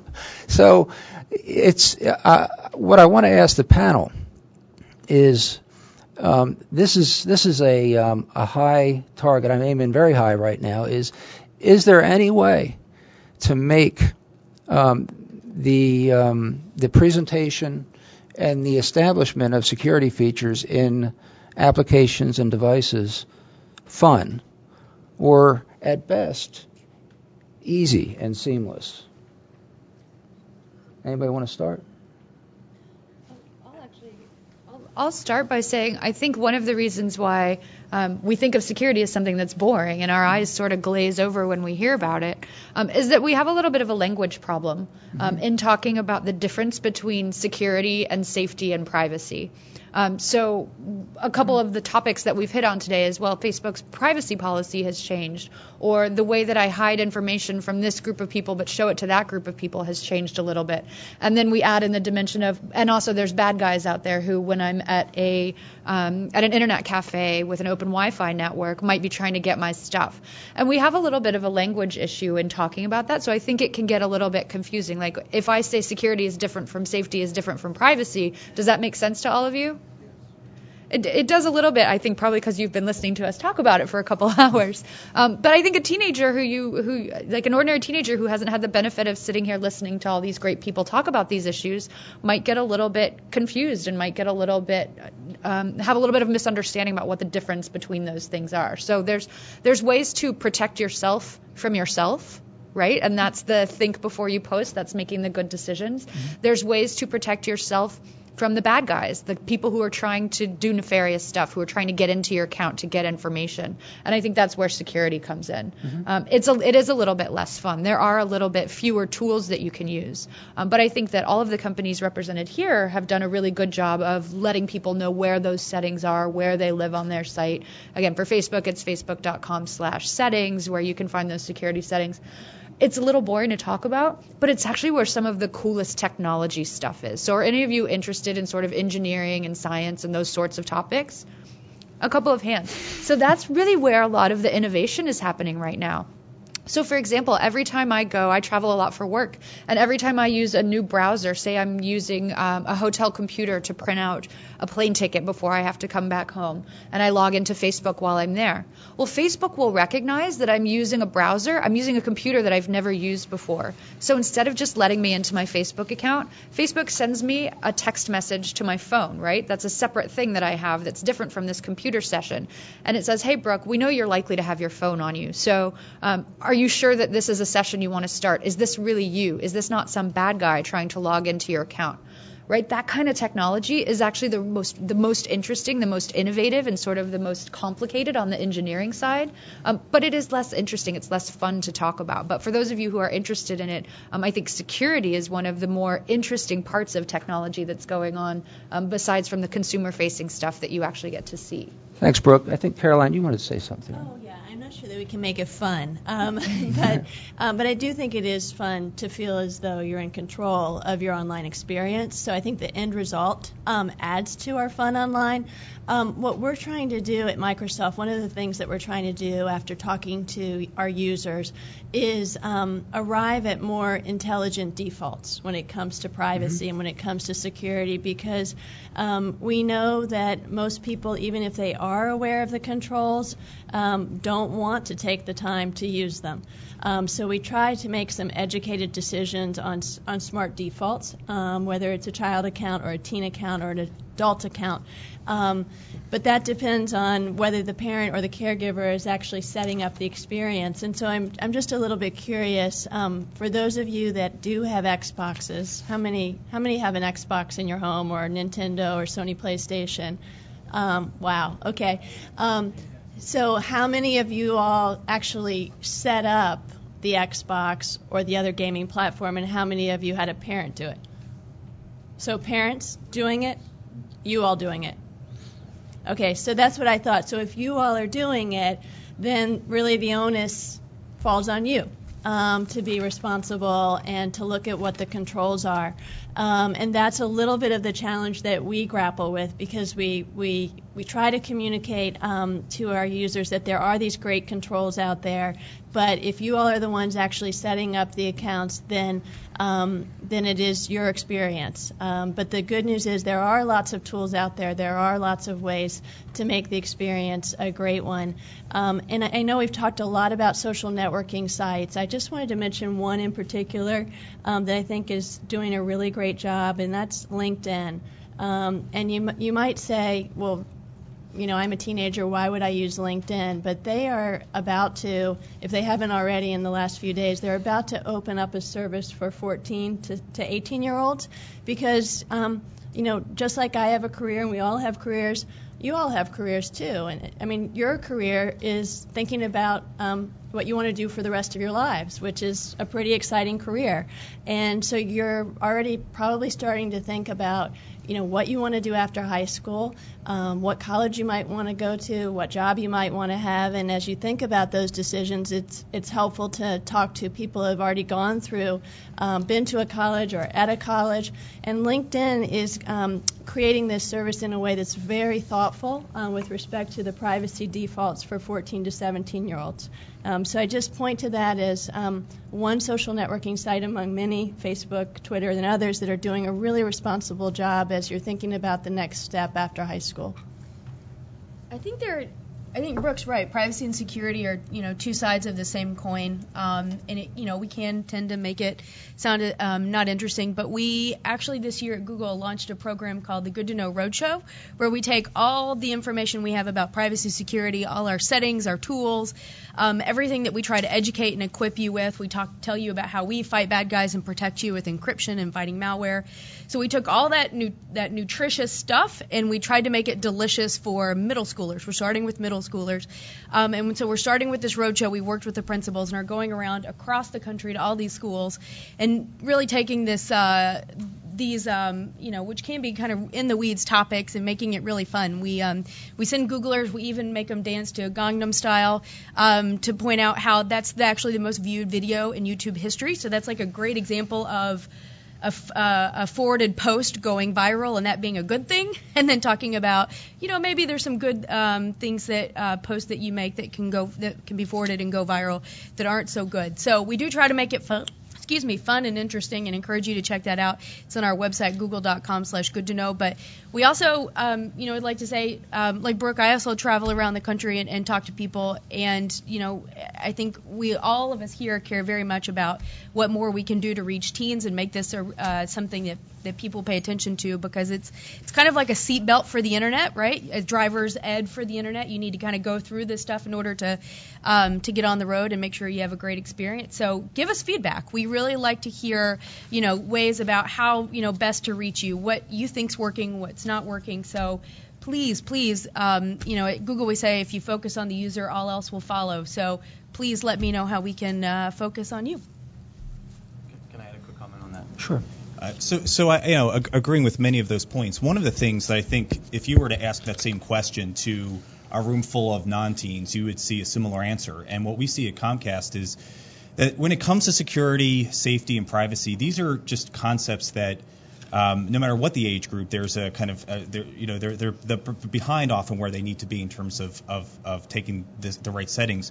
And I think in a lot of ways it comes down to awareness, because when we talk to customers and we let them know, did you know that credit cards or passwords are being sold on the black market for $100 a pop, and this is how they're getting it off your computer, and this is how they're trading it on the internet. Most people look at us and had no idea that was happening. When we talk to them about malware on mobile devices, most of them have no idea that a mobile device can be infected with malware in a similar way that a computer can. And of course it varies by device, but I think it comes to awareness. I think it's important that we talk about it, that whether it's through an ongoing discussion, as we mentioned, the road shows, we have an opportunity to talk to customers through electronic means often. I think that's really an important aspect with regard to awareness. And the other thing that we've heard a lot about, and we do it on some of our video and voice and internet products, is really trying to make settings kind of span, putting them in the cloud. So if I set up a certain series of controls or settings on one device and I use a different device on the same network, that I'm able to kind of pull them in so that the settings changes I make in one place are carried through in another. Okay. We're going to have to stop the panel now and start taking questions.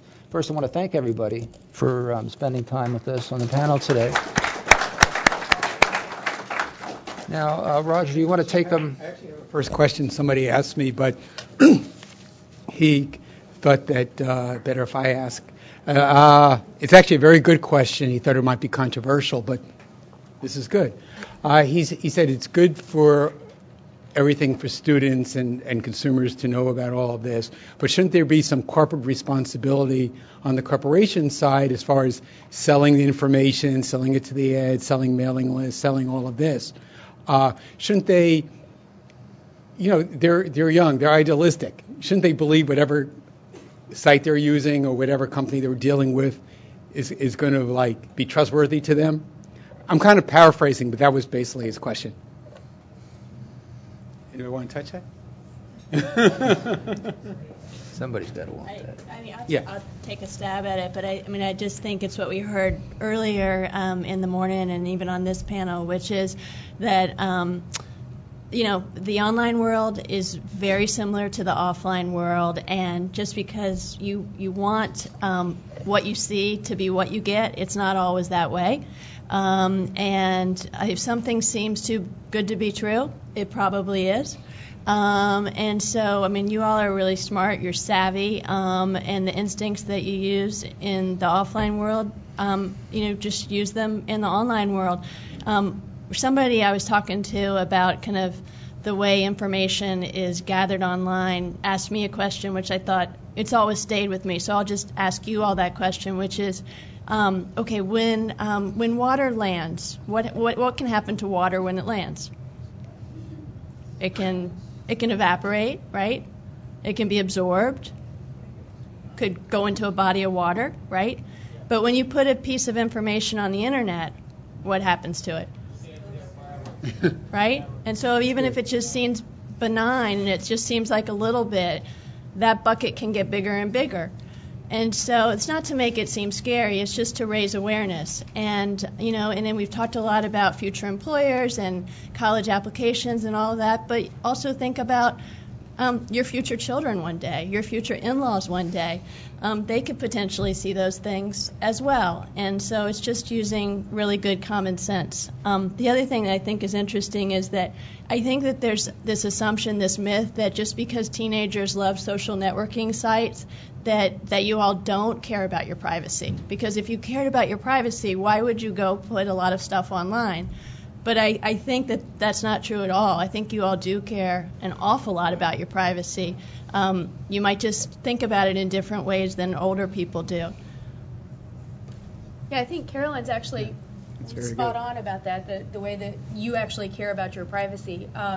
The Pew Center for Internet and American Life and the Berkman Center at Harvard did a research earlier this year and found that 85% of teens actually were concerned or very concerned about their privacy. Over half had avoided apps because of privacy concerns, and about a little over a quarter, I think, uninstalled apps because of concerns. And so I think that really shows how much, how savvy you really are, how smart you are about it, and, that you pushed your trust into certain apps or sites or companies. We as companies take that very seriously and respect that very much. And that when you are uncomfortable about something, you act on it. And so I think that's great, and I think it's showing how important the research is about coming out that Pew and Berkman did. Also, the FOSI research, Google was thrilled to work with FOSI about that, really trying to understand the steps you're taking to protect your identity. You're actually doing really well. There's more that can be done, and we look forward to following up on that. But I think it's showing that the education's work and you're acting and you're caring about your privacy, maybe just in ways that are different than your parents or other people. Actually, the idea that you guys asked that question, that really shows level of maturity and awareness a lot of people don't have. We have another question here, but we have one of the schools stayed on because they were so fascinated. Don't tell me. Huntsville, Alabama has a question, I believe. Huntsville, Alabama. Hello. Hello. We hear a lot about protecting ourselves from malicious third parties, but I think the biggest threat to privacy is a legal one, like a game console that's always online and has to have a webcam connected to function, and internet service providers who implement packet forging to disrupt BitTorrent traffic. And then there's, in the realm of app permissions that really aren't necessary, the Google Play app, for example, include lots of permissions that allow them to modify system settings and access sensitive data. That sounded like a job interview. I think that might have been, the question might have been put towards Google and Microsoft, would be my interpretation of that. So maybe I'll just take a quick stab at a response with respect to our gaming console. The Xbox One, which, as I mentioned earlier, is coming out in just a few weeks, it does not, although there has been conversation around whether the Xbox One will need to be connected all of the time, 24/7, it actually does not need to be connected 24/7. There will be times when you do need to connect to get the latest software updates, and that's going to be something that we would encourage so that you can have the best gaming experience. With respect to the webcam, Xbox 360 does have an accessory right now called Kinect, which some of you may have experienced. That is the camera that you can have to go along with your Xbox experience. I think it is phenomenally cool because just self-disclosure, I am not that adept at the controller. So for me, to be able to stand in front of the television screen and actually just be able to move and have a technology be gesture responsive and voice responsive is incredibly neat and magical. And I think we're getting to a point where the technology is beginning to figure out us as opposed to humans having to figure out the technology, which is a pretty exciting place to be. With Kinect, with the 360, you don't have to use it, obviously. With the Xbox One, Kinect will come with it, and you can always choose to turn that off. You do not need to have the Kinect on to use Xbox One. I think I'll just take the answer about the Google Play app. When you do purchase something from Google Play, you have a wallet account, which can have sensitive banking information. You have to pay for a lot of apps. And so I think that's what that question was referring to. We try to be very transparent in our privacy policy and our terms of service. So just letting you know that we may do that. And that like I said, that we may access your banking account so you can pay for that really great app that you bought. Okay, we have a question from the audience over here.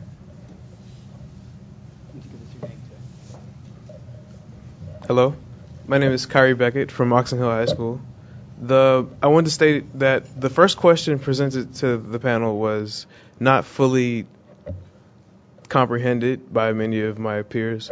So we don't understand why. We understand why, but security-wise, why are corporate businesses selling private information such as your address, your telephone number, your ICHP address, your IP address, your MAC address, and such, including your billing information? Yeah, so I think that question that we got from the audience might have been more specific to advertising policies. And I can't speak for the other companies that are represented here. I can talk a little bit about how Facebook's advertising works. Essentially what we do is we don't actually sell that information. We don't use that information to give to any third parties. What we do is we have the way a Facebook ad works. Have you ever seen a Facebook advertisement that showed up that was like really relevant to something that you might be interested in and you thought, oh, that's weird or creepy? A lot of the creep factor is I think what freaks people out, and I think that people tend to assume that what we're doing is we're selling that information about you to an advertiser, and that's how that ad shows up. That's actually the opposite of what happens. The advertiser comes to us and they say, we want to target people who have listed playing video games, for example. Microsoft might come to us and say, we want to sell some of our new Xbox Ones, and they'll start an advertisement that says, show this ad to the people on Facebook who have listed video games as an interest that they have. That doesn't mean your information goes back to Microsoft in that way. So that's how Facebook advertising works. I think that's maybe what you were getting at in terms of how corporations share data with each other. If it's not, if you want to clarify further, I think.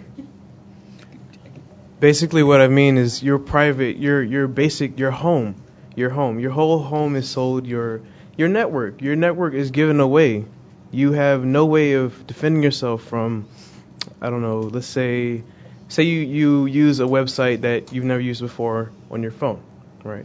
If you access that website from your phone using your own home network, any other computer or anything with the IP address in your home can be referred back to that website, and people can use that website as, I don't know, a source of malware, a source of downloading.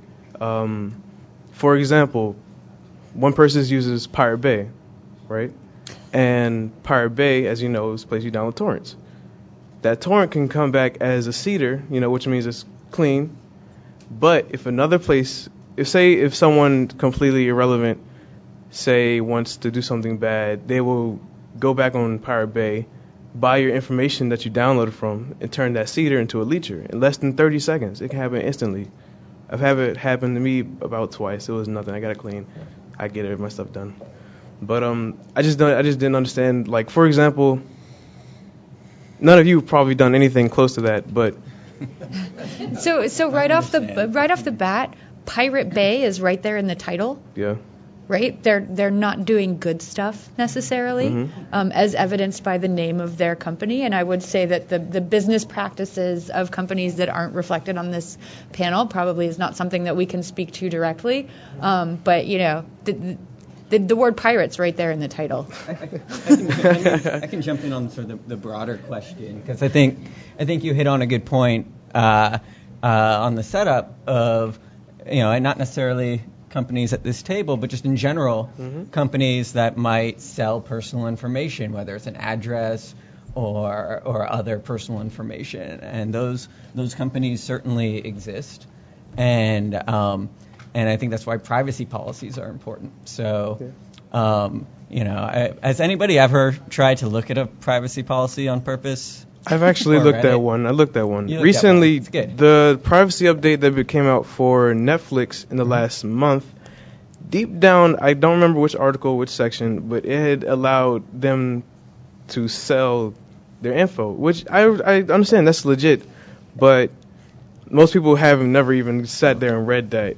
Well, yeah, no, exactly. So that's why it's important, I would say, to read privacy policies sometimes if you're interested in it, if you're concerned about it, right? Yeah. So I think that's awesome that you're obviously really aware of these things and focused on it, and that's so good. And if you actually have the patience to read through it, you'll find, I think it sounds like you were able to read through it and understand it, and that's something I would encourage everybody to do sometimes, is if you're signing up for a new service and you're wondering, you're entering your information, they're asking you for stuff on sign up, and maybe it's less reputable, maybe you don't know too much about them, go check out the privacy policy and see what rights they're reserving for you to be able to do with it. And sometimes companies will say, there's a pretty standard clause in privacy policies about being able to transfer the information. And a lot of them have it in there because if they get acquired, or if they go bankrupt and someone gets their assets, the next owner of the company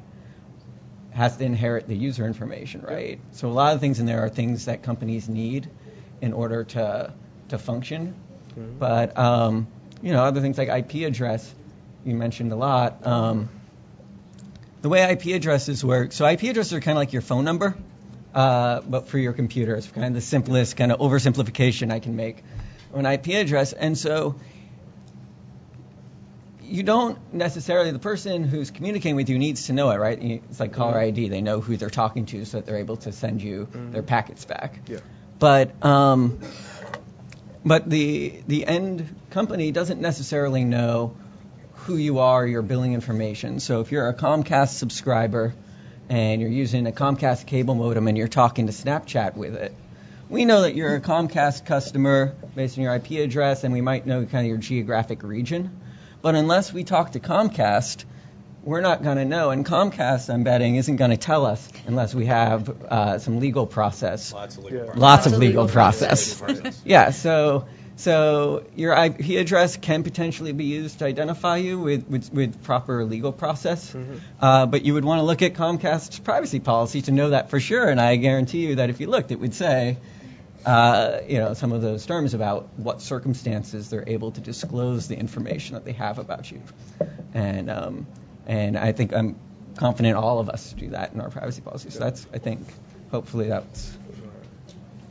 Can I just real quick add to that not only is it important to do all of that, but some places that you go can also download bad applications on your computer, and they're not. It's not about what's in the privacy policy. They're basically stealing information from your device. So, make sure that you are taking the steps to put antivirus, whether it's ours or others, to protect the information that you're transmitting, because while some companies may have a privacy policy that you may or may not agree with, I assure you will not agree with companies or malware that's deliberately trying to take information that you had no intent with sharing. And I'm not so sure Pirate Bay has a privacy policy, I'm pretty sure and so that would be or it might be very short. And so it's you all know pirates weren't good guys, right? Okay. Any last questions before Jeff wraps things up? Okay. One last thank you to the panel, but let me close by saying this. I mean, before I got here, I used to work at a communications firm, a research company. And what we learned at this company was that the technology and the features that sold, that they used to market new technology, was the first thing that got worked on, and it got worked on hard. The thing that got worked on last was operations, so the stuff that they made money with. In other words, they had all the cool whiz-bang features in there, but they couldn't make money on the technology because they didn't know how to operate it cost effectively. Security is kind of like that now. It tends to be one of the last things that's added to a new service offering, a new product that comes out. It's there, but it's not always as easy to find. And so you may have noticed in the discussions we had today that everybody had really good things to say. Everybody's got solutions to offer. They sometimes they come across a little bit like stovepipes in some ways, and that's where we can probably do some work to try to make it look more seamless, so that when you're facing the apps and services, that when it comes to security, you kind of know what you're looking for, and you know how to set it up in the same way, no matter how you're using, no matter what app you're using, what service you're using. There are some common features, some common look and feel that make it easier to use.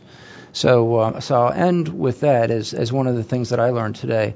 And I appreciate, again, all the panelists for coming and all the information that you shared with us today. And thank you all for coming and for sharing questions. Okay. We know you guys are anxious to eat lunch. So I just very quickly want to thank Panel 2 and Panel 1. I want to thank our moderators for their willingness to lead the discussion. I also want to thank you guys for being here, because you guys are the reason we had this event. We hope you picked up some useful tips. Let me also thank everybody participating via satellite and via the web. But we hope you picked up useful tips, things you can take back home, talk to your parents about. Maybe that's going a little far, but, it'd be nice to have some discussion with your parents about some things that were talked about today. Let me also thank the Consumer Affairs and Outreach Division staff. I would name them all, but I inevitably leave someone out when I do that, so I'll thank them collectively. I also want to thank Roger Goldblatt, our Associate Bureau Chief, for his help and direction and for moderating the event. I want to thank Chris Monteith, our Bureau Chief. You heard from her earlier this morning, and thank you for her support and for always encouraging us to be innovative and allowing us to do things such as this. I want to also thank our AV guys and our Technology Experience Center staff. Without them, without the AV staff especially, this event could not have taken place at all. We do want to thank Viasat for figuring out the satellite and having the schools participate via satellite. And let's also thank them for lunch. They are providing your lunch today. So, yay! So thank you for being here. Lunch is being provided. If you go out these doors, go to the right, and there will be people to direct you to the lunchroom. So thank you very much.